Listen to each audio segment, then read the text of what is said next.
योजना ही महायुतीचे सरकार देवेंद्र फडणवीस साहेब मुख्यमंत्री, उपमुख्यमंत्री एकनाथजी शिंदे साहेब आणि अजितदादांच्या नेतृत्वाखाली आम्ही चालूच ठेवणार आहोत। महिलांना आर्थिकरित्या सक्षम करण्याच्या दृष्टिकोनातून ही योजना आपण आणलेली आहे। आता पुढचं पाऊल याच्यामध्ये महिलांमध्ये आर्थिक साक्षरता आणणं म्हणजे फायनान्शियल लिटरसी ही त्यांच्यामध्ये आणण्याचा आम्ही ठेवलेला आहे। आणि 2100चा बाबतीतला निर्णय आमचं महायुतीचं सरकार योग्य वेळी जे आहे ते त्यानिमित्ताने घेईल।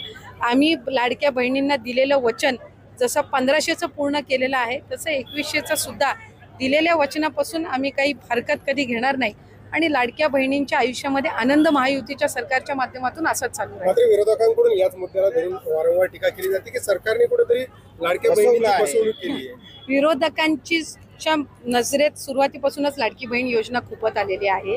तुम्ही जर बघाल ज्या वेळेला 28 जून 2024ला ही योजना जाहीर झाली त्या दिवसापासून आजपर्यंत विरोधकांनी त्या योजनेची कधी प्रशंसा केलेली मी तरी ऐकलेली नाही।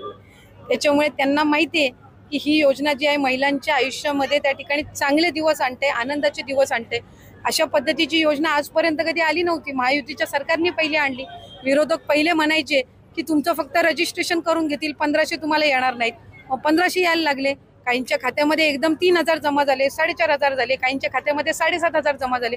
मग म्हणलं निवडणुकीनंतर बंद करतील। निवडणुकीनंतर पण डिसेंबर असेल, जानेवारी असेल, फेब्रुवारी असेल, मार्च महिन्याचा लाभ सुद्धा सुरू आहे। विरोधक टीका करत राहणार।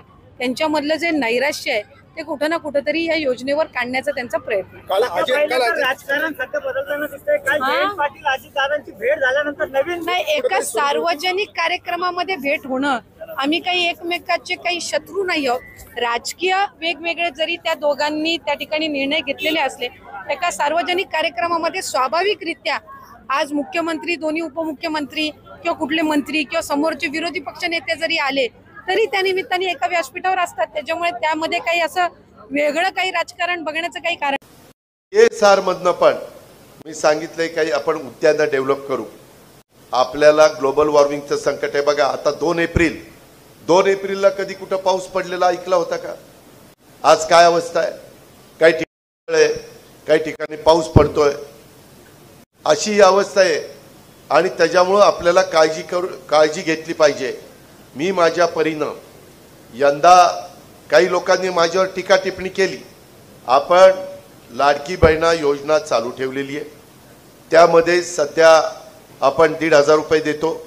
परंतु ज्यावेळेस आपली परिस्थिती काळानुरूप सुधारेल त्यावेळेस पुढच्याही गोष्टी आपण त्या ठिकाणी करू। मी 31 तारखेच्या आत पीक कर्ज भरा सांगितलं, त्याच्यावर काहींनी टीका केली। जाहीरनाम्यामध्ये जरूर सांगितलेलं होतं, पण मी माझ्या एकाही भाषणात सांगितलं नव्हतं। भाषणं माझी काढून बघा, कारण मी त्याचा उल्लेख केला। सगळी सोंग करता येतात, पैशाचं सोंग करता येत नाही। विरोधक म्हणतात मग तुम्हाला घोषणा करताना आठवलं जाय का की काय करायचं काय नाही, अशी टीका होणार।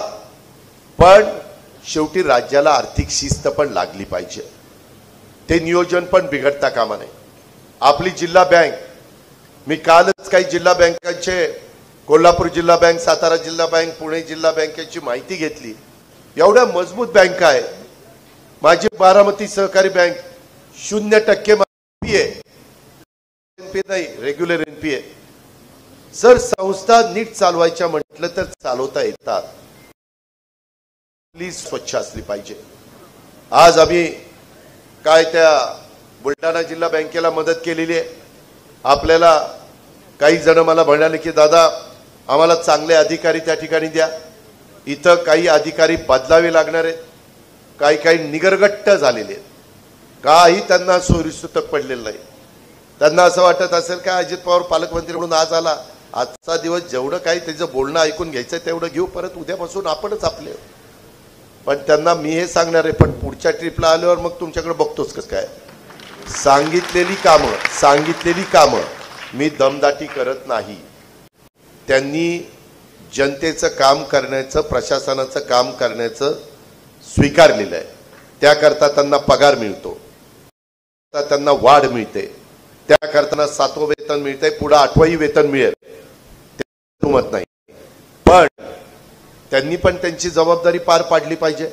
आता एक माजी नगराध्यक्ष येऊन भेटल्या का विद्यमान नगराध्यक्ष, दादा आम्ही काम सांगितलं तर सरळ अधिकारी म्हणतात जा कुठं आता उर्मट सारखं जे कोणी अधिकारी वागत असतील, रीतसर सांगितलेलं काम असताना सांगितलं तर मी चुकीच्या कामाचं समर्थन करणार नाही.